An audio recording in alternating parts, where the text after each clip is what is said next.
ગુજરાત રાજ્ય સંસ્કૃત બોર્ડ તરફથી હમણાં જ આપણી શાળા શ્રી મોટી મીનાખાઈ પ્રાથમિક શાળાને તેમની પંચ યોજના અંતર્ગત સંસ્કૃત કક્ષ માટે 50,000નું અનુદાન મળ્યું છે.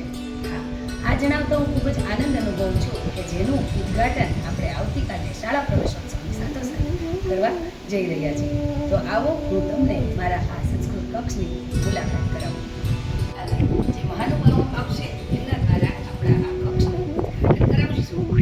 એના માટે આપણે દીપ પ્રગટાવી અને દીપીન ખોલાવીને કરાવીશું.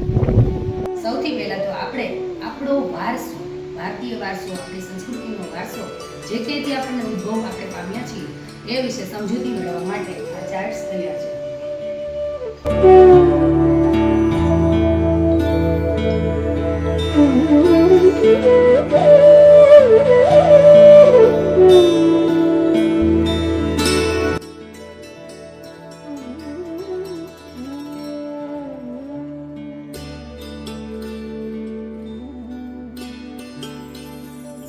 વિષયનો અભ્યાસ કરવા માટે આપણી પાસે હવે ઘણા બધા પુસ્તકો છે.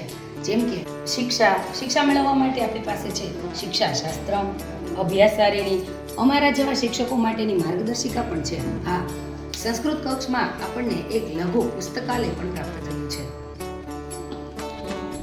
જો તમે સંસ્કૃત ભાષામાં અભ્યાસ કરવા માંગો છો તો તમે અમારી શાળામાં આવશો તો અમારી શાળામાં બધા જ પુસ્તકો છે.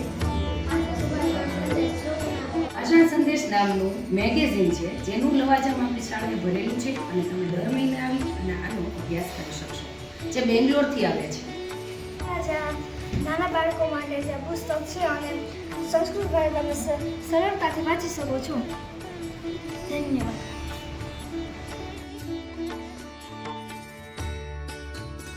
કક્ષાયામ અસ્મિ. આ છે ભરત મુનિ નાટ્યશાસ્ત્રનો વિભાગ. આ બધા ચાર્ટ છે. તમે નાટ્યશાસ્ત્ર વાંચી શકો છો અને સમજૂતી મેળવી શકો છો.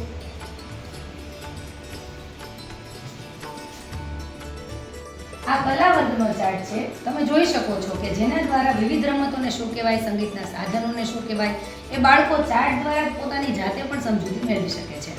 ત્યાર પછી આ છે અલંકાર વર્ગ. જુદા જુદા આભૂષણો, જે હસ્તનું આભૂષણ, ગળાનું આભૂષણ વગેરેને સંસ્કૃતમાં શું કહેવાય એનો બાળક જાતે જ અભ્યાસ કરી શકે છે.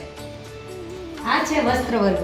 તેની પાછળ પણ ઘણા બધા ચાર્ટ્સ છે જે દરેક વસ્ત્રો વિશે આપણને સમજાવે છે કે તેને આપણે સંસ્કૃતમાં શું કહીશું. ત્યાર પછી આ છે વ્યોમ વર્ગ, જે બાળકો માટે ખૂબ જ જરૂરી છે. એને મેઘધનુષ એટલે શું એ તો ખ્યાલ હોય છે, પણ એને સંસ્કૃતમાં ઇન્દ્રચાપ કહેવાય એનો તો ભાગ્યે જ ખ્યાલ હોય. તો આ ચાર્ટ દ્વારા આપણે સરળતાથી સમજી શકીએ છીએ.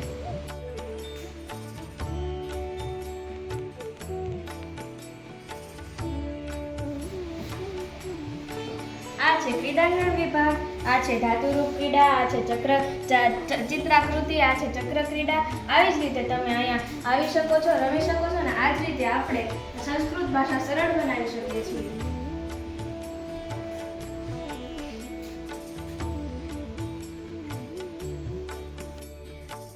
આ છે સંસ્કૃતમ વદતુ પુસ્તિકા.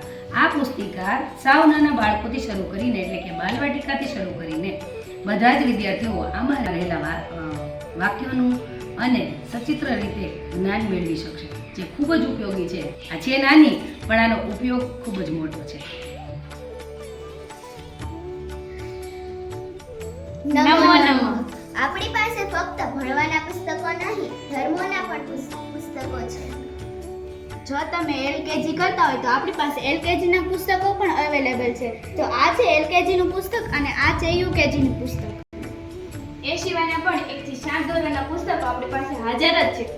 ધન્યવાદ.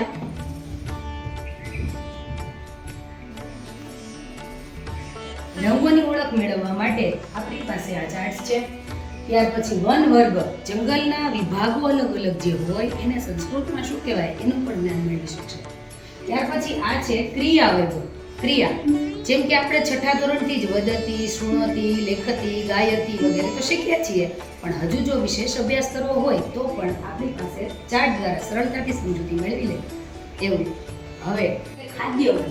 ખાદ્ય વર્ગ એટલે કે રોટિકા, ઓદનમ, અવલેહમ વગેરે તો તમને જાણતા જ હતા કારણ કે આપણે અભ્યાસમાં આવે છે, પરંતુ એથી વિશેષ સામગ્રીઓનો ખ્યાલ પણ તમને આ ચાર્ટ્સ દ્વારા સમજૂતી મળી શકશે. આ ઉપરાંત હું તમને બતાવું કે અહીં છે એ શરીરના અંગો, વિદ્યાલય, પુસ્તક, વાક્યના યંત્રો, તમામ પ્રકારના જ્ઞાન હવે તમે સરળતાથી કક્ષના માધ્યમથી હવે આપણી પાસે બધું હાજર છે.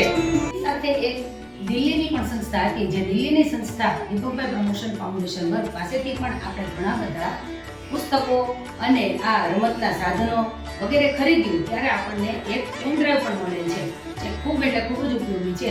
તમે જાણો છો કે સામાજિક વિજ્ઞાન કે બીજા કોઈ વિષયોમાં જે રીતે ક્રીડા દ્વારા શીખવવામાં આવે છે વિષય, એ હવે આપણે સંસ્કૃતમાં પણ ખૂબ જ સરળતાથી આ પેન ડ્રાઈવ દ્વારા સમજૂતી મેળવશું, જેમાં અઢળક ખજાનો છે.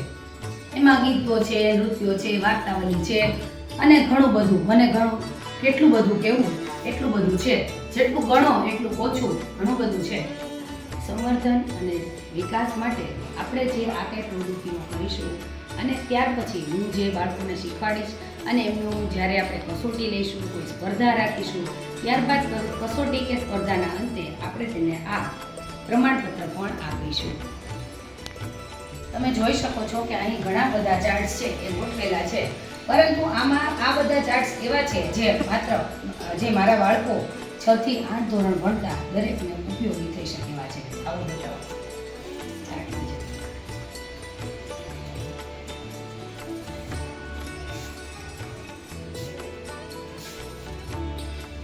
ચાણક્ય, કૌટિલ્ય અર્થશાસ્ત્ર, પ્રાચીન રાજ્યશાસ્ત્ર, પરંપરા એ વિશે તમને આ કક્ષ દ્વારા સમજૂતી મેળવીશું.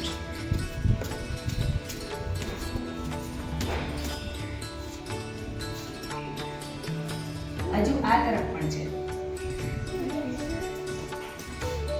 બાળકોને ઉપયોગી એવું ગ્રાહકોનું સંરક્ષણ માટેનું, ભ્રષ્ટાચાર શું છે એ નિવારવાના ઉપાયો, આવક અને ખર્ચ એ પદ્ધતિ, બધું તમે આ ચાર્ટ્સ દ્વારા સમજી શકશો. હા, તો આપ સૌએ આ અમારી સંસ્કૃત કક્ષ નિહાળ્યો. તમારા સૂચન જરૂર આપજો. અને હા, એક વસ્તુ કહીશ કે આ બધું જ આપણી શાળાને મળી શક્યું કારણ કે ગુજરાત રાજ્ય સંસ્કૃત બોર્ડને આ ઉત્તમ વિચાર આવ્યો અને એ વિચાર અમલમાં મૂકાણો અને એ વિચારની તક ઝડપી લેતા આપણે આ સંસ્કૃત કક્ષ અહીં મેળવ્યો છે. એટલે સૌથી મોટો આભાર ગુજરાત રાજ્ય સંસ્કૃત બોર્ડનો. ધન્યવાદ.